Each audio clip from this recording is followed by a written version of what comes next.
Hello, everybody. Welcome to the Quiet Storm on S.A.T. Radio. Today, we're going to be talking about R. Kelly's latest victim. Even though it seems like she was one of his first victims, he's in jail, she's back, and it's looking like she's madly in love with R. Kelly. I watched the interview about 4 or 5 times, and you can't tell me that this woman isn't desperately in love with Kells. By the way she sound, if they let him out of jail today, she will be there to pick him up. Something about her energy is off. Y'all gotta let me know if y'all feel the same way. Let's get into the show. You doing? I'm doing well. I'm doing well. I feel present. When I think about the amount of time that has passed based on how long you knew R. Kelly, I think so many people have wanted to hear from you for so long. How does it feel to not be Jane Doe anymore? It feels very rewarding. It feels very liberating, which was a part of the reason why I wanted to write this book, because I really wanted to live in my true skin, in my true self. And your true self today is what? My true self today is Rashona Landfair, not Jane Doe, not Sean. It's who I am as a person, who I am as a mother, a friend, a daughter, a colleague, etc. You dedicate this book to your dad, your son, and you say your inner self. Who else would you say this book is for? This book is for every person who has gone through some sort of trauma or some sort of uncomfortable moment in their life where they blamed themselves, were ashamed or embarrassed to live in their true skin and just really took the faults of other people and, kind of hid behind that. So it was just really freeing for me, and I wanted to share my experience with people who have been in similar situations. You obviously talk in this book about how it started. You don't start at the moment people start talking about you or knowing anything about who you are and who you're associated with. But you describe at length how it started. You mention your aunt, the artist Sparkle, who used to work with R. Kelly. I want to read some of it from, I think it was page 18. You say in the book, the next time we're at the studio, this is what you say Sparkle said. You say your aunt told you the next time we're at the studio, you should ask Robert to be your godfather. Aunt Sparkle explained that I should sit on his lap and rub his head while I asked him to be my godfather. This instruction seemed sort of weird since I hadn't sat on his lap before, but I didn't question it. When you think back, is that where it all begins? Is that the start? That is the start. That is the start of him entering into my life in a different way than just being an artist or hanging out at the studio. It became more personable at that moment. Because you yourself were an artist. You were a part of a rap group. You had toured Europe. You'd been to Europe. And it was your aunt, you said, that introduced the family to R. Kelly because he's this successful artist from Chicago. At this time, he's really starting to blow up. He left the group that he was in. And it was interesting, exhilarating, fun to be around him. It's kind of how you describe it in the beginning. I mean, this is a big superstar, and you have access to him like, hey, I want to hang out in the studio. And at the time, in the beginning, he's treating you like a normal, excited kid that wants to learn more about the business. Correct. So when do things turn? And I know you go into great detail, the early stages and why this is so complicated, your mindset at that time. Well, during the time that I met him, I'm also a teenage girl who's going through puberty. And so some of the things that I was thinking or feeling were just normal expressions to, my maturity level at the time. And so it starts very innocent. It starts, being mesmerized and, like you said, like admiring this person. And then, it kind of gets a little deeper or more complicated when that person is able to, see what you can't see, the way you're developing, your conversation, your personality traits. So it kind of became more complicated when he started analyzing me and, the things that I was going through and who I was becoming as a person. And again, I was excited and mesmerized to, be under his wing and to be a part of his habitat. So that's how things kind of unfolded. So we know that things progressed beyond looking out for you as almost like a goddaughter, and it turns into something more than that. I want to go and stay with your Aunt Sparkle, who I've interviewed before. And she was the first person to really sort of say, you need to go check over there. Something's not right. Right. I think there's something going on that should not be going on. In the book, you describe social services coming to your home to do a welfare check. And your parents are shocked. They think perhaps maybe she's just jealous because she's no longer associated with R. Kelly. And then obviously 2001, 2002, we're talking about the tape. But why don't you think anyone believed your Aunt Sparkle when she first raised a red flag about a possible inappropriate relationship? I don't think they believed her because there were no obvious signs of what was actually taking place. It was more coming from her end, maybe looking like a motive from, like you said, not being around him. And those kind of questions or concerns didn't happen until she was no longer a part of, his camp or the things that were taking place. Her as an artist, that's when those questions started to raise. Chapter 7, you call it stress fractures. And you say it was a couple of weeks before your 17th birthday. You say, Robert told me the copies of one of the sex tapes of 14-year-old me were beginning to be sold on the streets of Chicago and across the country. Your reaction to that when you think about hearing those words from R. Kelly, that this tape is out there, and you were 14 years old? I was empty. I was very hollow inside. I was very confused, didn't know what to expect, and I was embarrassed. I want to read part of that in terms of just sort of what you were feeling at that time, because at some point, the remedy for this, according to, you refer to him as Robert in the book, is that he wants to tell your parents. And you say, Robert told me how he would tell my parents the truth about us. My mom and I were in one room, and my dad and Robert were in another. You go on to say some other things, but eventually you get to this part. After a while, Dad came storming out of the room, crying hysterically and cursing, saying to R. Kelly, you're sick. I can't rock with you. I can't help you. You need to get help. He yelled at Robert, who followed us into the elevator, and was on his knees crying. Man, I'm sorry. I just love her. So the turning point from innocent goddaughter running around just trying to learn the music industry to something more like you're trying to make sense of why he's calling you and saying, what are you wearing, this type of thing, to now you're confronted with something that's out there, and he's saying the solution is just tell them. I know it looks crazy, but I believe you're my angel, as you refer to in the book. And your dad initially is upset. He's crying. He's confused. He doesn't know what's going on. Why wasn't that the moment when you look back where you were not allowed to see R. Kelly anymore, be around him? Take us to why it was so complicated for you and your family, and what you said to your parents. It was very complicated. My dad wanted to make the right decision, and he was not okay with anything that took place.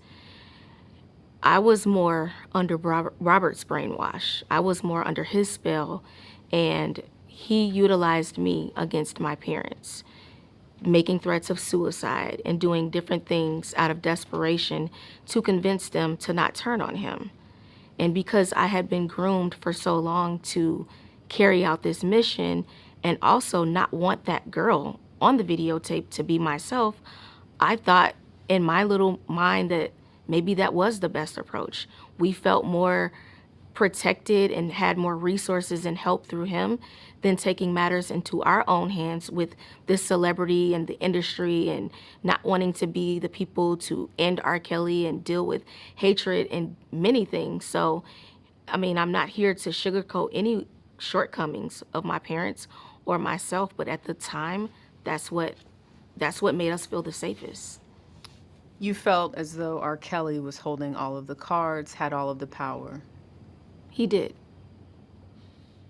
How did you make peace with your parents later? Because that's also something, I mean, even at the beginning of this interview, speaking of dedicating the book to him, and my condolences because I know he passed away in 2021. But how were you able at this age to make peace with everything that's happened and your parents' involvement? When you become a parent, you have a different way of thinking.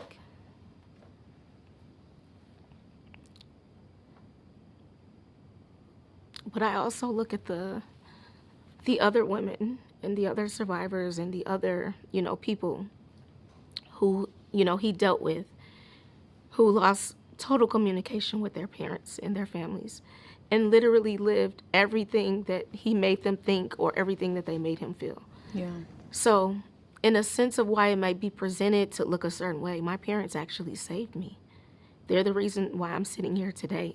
Because if it had not been for them, if I lost complete communication with them and I was literally living his dreams, his brain, his way of thinking, I don't know where I would be.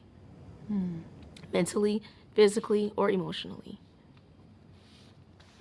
When the trial started and the questions from federal investigators are coming, when you look back again, so much of this is people being able to try and understand it through your lens. You're Right. living it. You're the only one with this story. Why not tell the truth in 2002 or 2008 when there was finally a trial after 6 years? That's one of my biggest regrets, not telling the truth. But again, when I have been trained and groomed since I was age 13, I started believing the lies that I was telling. It was very foggy and unclear on what I really felt versus what was right or what was wrong. And even in moments where I despised Robert, I still lied for him. When I look back at that trial, even this idea that people who were not part of the jury were able to see some of that video. And the jokes that came from the video, because we're talking about seeing a person at the time, not knowing who it is, for sure, being urinated on and talked about. Do you look at even the justice system as not protecting you to some extent? I mean, thinking about that video being played before a gallery of everyday citizens? I definitely think things could have been handled differently. I'm happy I wasn't there to witness everyone watching that. To the world imagery, I was not made to be a victim. I was a mockery. And that was very difficult to digest. It was very disheartening to know that my body was just being displayed and tossed around. And, when I look back on it, I wish things could have been done differently, but those are all of the things that I had to internalize. Maybe it's not that she's in love. Maybe she's just traumatized. Maybe her experience with R. Kelly happened when she was so young that she's still stuck in that place. She's jumping completely out the window right now, and nobody can seem to understand why. Don't get me wrong, it's never too late to tell your story, regardless if R. Kelly is in jail or not. But the way she's telling her story is very cringe to me. I don't know about y'all, but this is very cringe. How were you able to sit through the trial in the parking lot? Because I think to know that you were so close to the trial that could have put R. Kelly away back then and listen to his instruction. Don't watch television. Don't read the paper. I mean, this wasn't the same, social media wasn't a thing in 2008 the Right. way that it is now. But take us back to, and I know you're going to get a lot of these types of questions because most of this book is based on the past and how you've been able to come out of it. But take us back to what it was like being in a van and knowing that just a few hundred feet away, his life was on the line. That was very scary. I didn't understand why he wanted me there, why he made those choices, but I just went with the program. It was very difficult because I would also be paranoid, like, what if somebody raids the bus, or what if, the wrong person walks on here? But I don't know if he did it for comfort, of not wanting, of being afraid of me just having the freedom to just walk out if I wanted to. Right. But he kept me very close in that way. What was your reaction to that 2008 not guilty verdict? You talk about it in the book, but tell us how you were really feeling at that time. I felt happy for him. I didn't want to see his career end. I didn't want to see him taken from his family. I thought things were going to change for him, for us. I thought things would just get a lot better. I thought this was our freedom to just be family, and to, all of the different traumas and me having to hide and disguise myself and be lonely and away from my family. I thought that was closure to all of the negative things that he kind of made me feel like had to happen during this case that lasted for so many years. And at this point, too, you're in your 20s. Right. So you're thinking, yeah, this stuff happened, but, this is our chance to reset. Right. But what actually happened? Things got worse. And then I started realizing that I had been used and utilized for a purpose, that I was a placeholder, that I was here to make sure Robert didn't go to jail. Not because he loved me, not because he was my protector, or because I was his angel. My purpose was done. He was finished.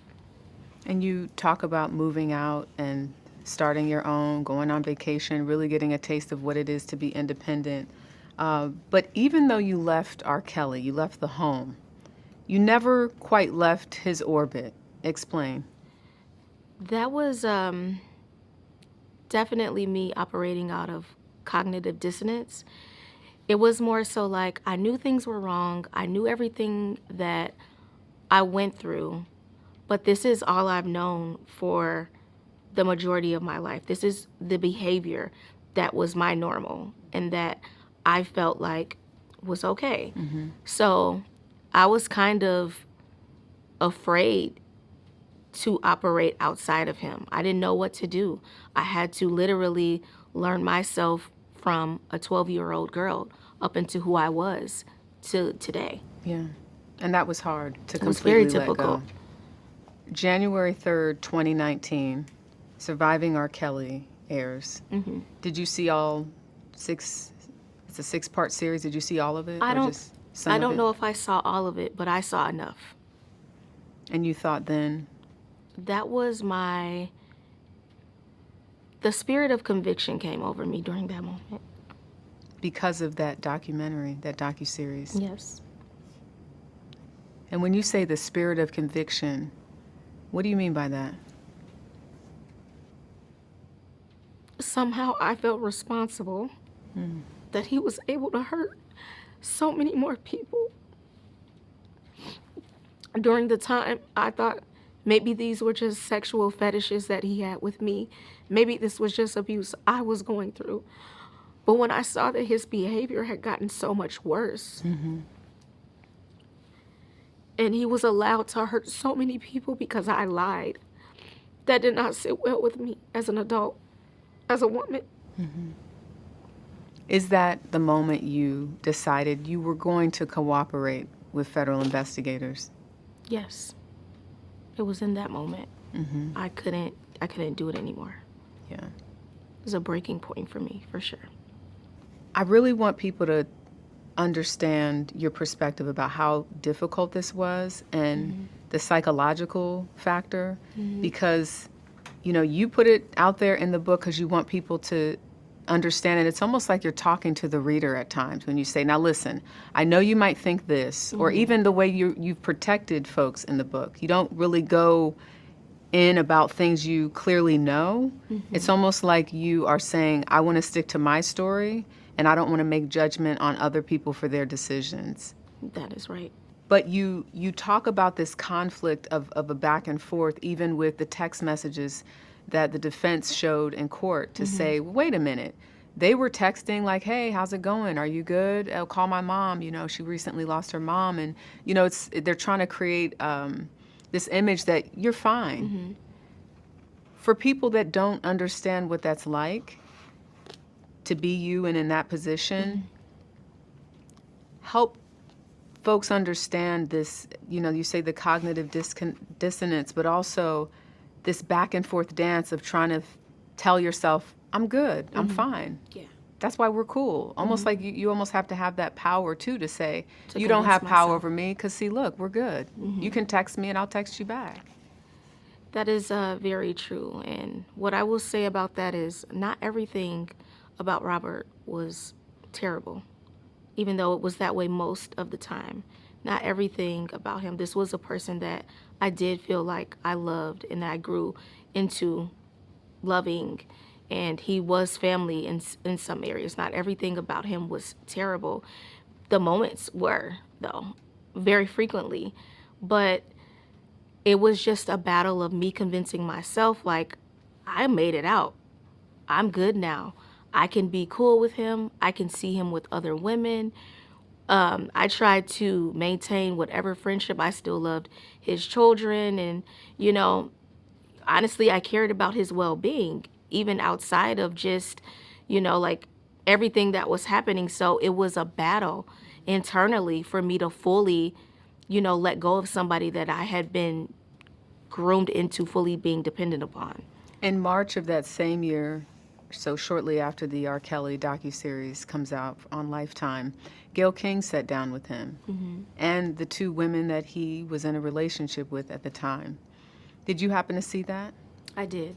When you saw him react in the way that he did about this, you're trying to take my life, and I thought about playing that for you, but I don't even want you to have to see him because I think it's not necessary. But when you saw that version of him, as you talk about, it wasn't like this all the time. But did you feel for him, or did you think he's going down and he's scared? Well, first I thought it was very Broadway of him to act like that. That was very normal for him to have that type of response. And when I heard those girls speak, I knew exactly who was talking through them. I knew exactly what mission they had, the convincing, the firmness, everything that I had been trained and groomed to do. I read right in between that. And in that moment, I did not feel sorry for him at all. I felt like, you still don't get it. You're still convincing yourself of all the lies that you are, bleeding into everyone else. And I knew exactly what took place was getting ready to happen. And he was very scared. He knew it too. As you sit here today, do you feel like you are completely healed? No, I'm a work in progress. I have a long road ahead of me, but I can look back and I know exactly where I come from. And I can see the stars now. I wanted you to, if you would, read something that I think would be best if we heard it from you. And this is the grace note. I highlighted this section because, I'm not going to make you read all 3 or 4 pages. Okay. But I think it would be important to hear this in your own words. Yes, that's fine. And the last part, Okay. if you don't mind.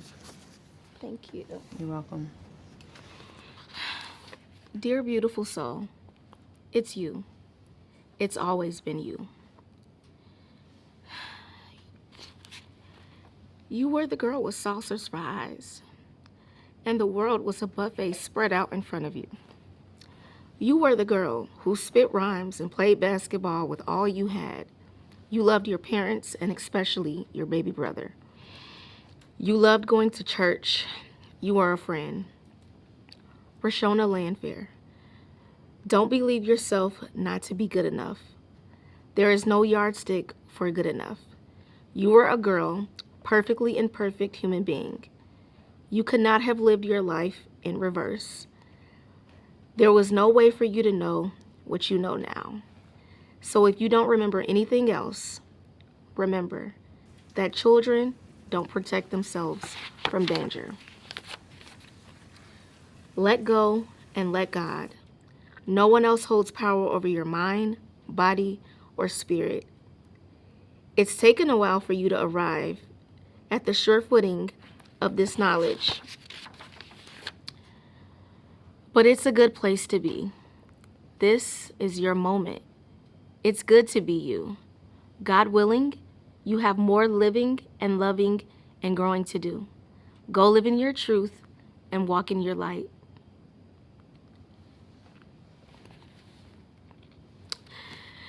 Embrace this next chapter in your journey with anticipation that God will plant new dreams in the fertile soil of your heart.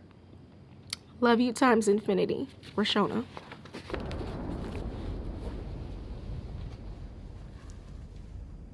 How proud are you of yourself? I'm very proud of myself. I've come a long way. A lot of cold nights. But I'm here.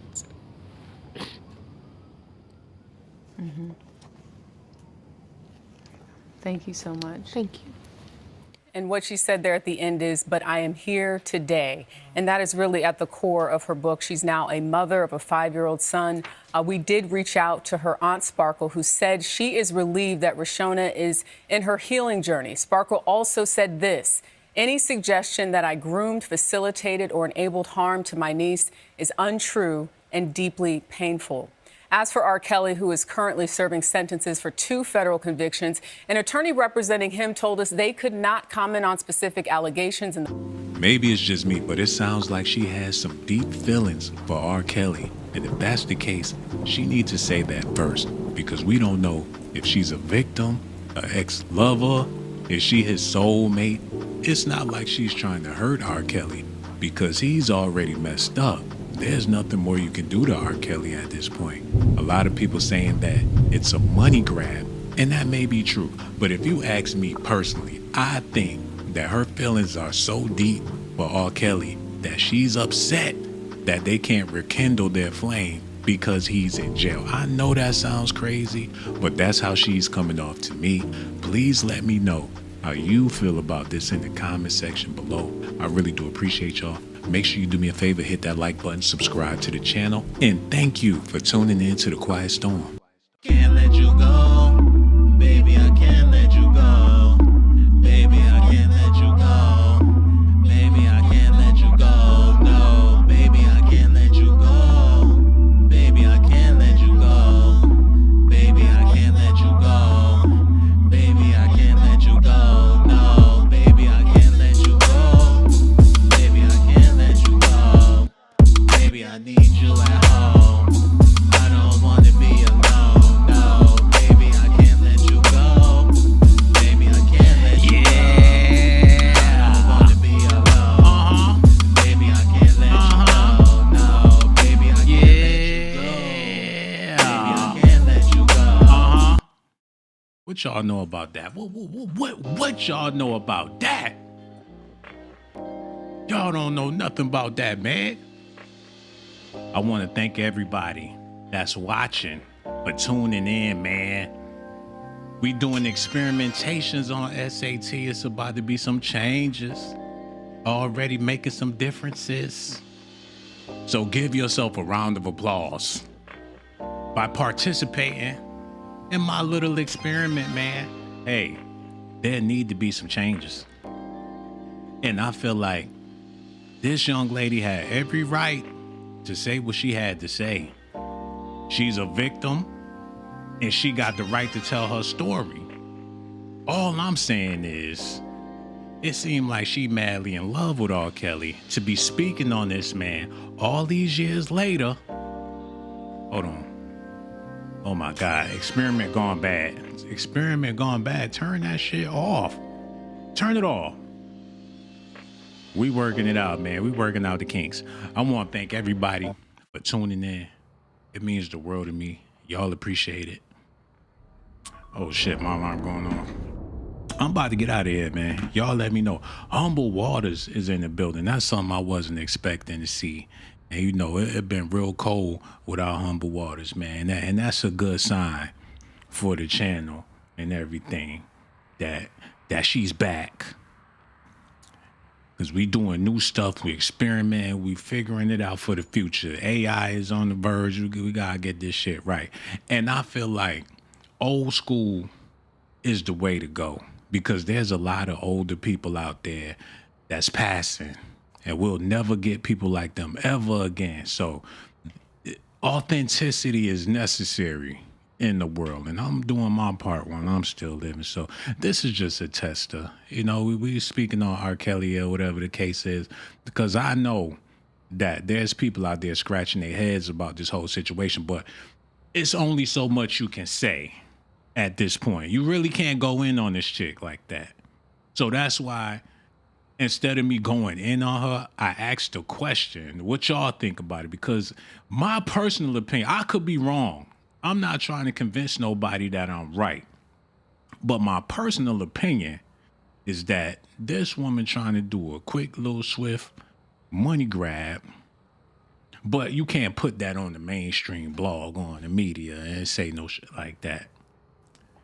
And like they used to say back in the day, if you can't say nothing nice, then don't say nothing at all. And that's where we at with it nowadays. So, but y'all could say whatever y'all want to say. If y'all want to go in on her and be like, hey, she trying to grab a quick buck, please do that in the chat. That's up to y'all to do. I'm just here to present the content. This is what's going on today in the news, and seeing stuff like this, it has to be processed. And that's what we gonna be doing on S.A.T. This has to be processed, but you got to be careful with this. This like a puffer fish. You don't want to fuck up and poison yourself dealing with this type of rhetoric, because a victim is always right. I don't give a y'all say that she faking, it's a money grab or whatever the case is, but even if that's the case, let her grab her money, because R. Kelly is dirty. We know that much. Something definitely not right. All these people not singing this tune, and he's innocent.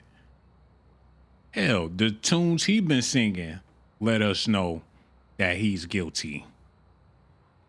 But hey, that's for y'all. Y'all let me know how y'all feel about this in the comment section, man. I really do appreciate y'all. We gonna be back with more S.A.T. We working out the kinks. I'm liking the storm aspect. I think that's nice. The only thing is, got to make it more cozy than this. So I know this was a long stretch. It was a lot of content of her speaking or whatever the case is. But during my experimentations and understanding how this thing worked, you know, a lot of times you could kill a video by over talking a video. So I'm looking to find a balance in all of this, because people interest levels are getting lower and lower when it comes to certain things, unless you force feed motherfuckers some shit. And that's not what I'm trying to do with my, I'm trying to, you know, make some quality, easy listening, something that can lower your stress levels instead of increasing your stress levels. You figure, hell, a R. Kelly video with a victim saying, she's saying, ain't no way that's gonna calm your stress levels. But the more and more we be realistic about this type of stuff, the better, you know, it'd be. We gotta filter out this shit, man. It is way too much. And excuse my language, I gotta work on that too. I gotta work on my language. There definitely have to be a filter with this stuff that's coming out. And I would love to filter out the R. Kelly situation with this, so we can nip this in the bud and let this rest. So y'all stay tuned, because we're going through a process right now with this content. There's a lot of people out there that just want to have some peace in their life.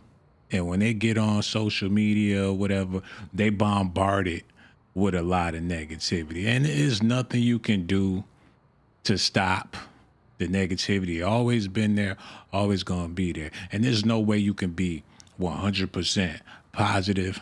But as older adults, it's our responsibility to put out some constructive shit for a change. And there's a lot of people out there doing that. I'm just now getting on the bandwagon because for the longest, comedy is comedy, but I promise y'all, ain't shit funny no more 2026. Unfortunately, put it like this. I got a little bit of time. I got to make some runs. But put it like this, right? Your modern comedians, your motherfuckers not funny like that. The only way people are laughing is if you do a food vlog or something. Like food blogs is the new comedy. If the rib fall off the bone and you jump back and say tendonism, you doing a better job than Mike Epps. That's where we at with it.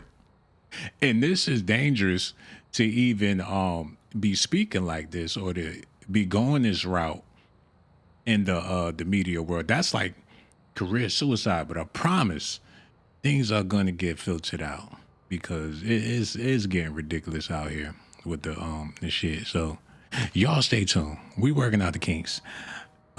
This is phase 1 of my experiment and everything. As you can see, the numbers ain't worth a damn. The view's not there. It's not there, but that's to be expected when you going in another direction. When you trying to figure shit out. That's just what comes with the territory. So for the people that's on the ride with me, that's why I wanted to wait to the end of the video to really speak to y'all about this. So the people that's willing to ride out the journey with me, I gotta let y'all know, even if it's 4 or 5 people, that's good enough for me, man, because I have a vision of, creating quality over quantity. And I feel like a quiet storm is necessary. I remember when they used to have the quiet storm on the radio back when I was younger, they would play all that BS throughout the day. They would have the hip hop going, the R&B, the raunchy music, the get crunk, the dance music. But at a certain time, they cut all that off and put on something else that wasn't none of that. And that was necessary because, they were swaying the narrative. People didn't have all that access. All you really had was the radio, unless you had your own records, cassettes, and tapes. But sometimes you just want to listen to the radio. And when the quiet storm hit, people respected the fact that it was grown folk time. And with S.A.T, I've been doing the grown folks thing for like 5 years, and I don't think it really caught on like how I wanted it to. So I'm making another attempt. You got to keep it grown and sexy around here.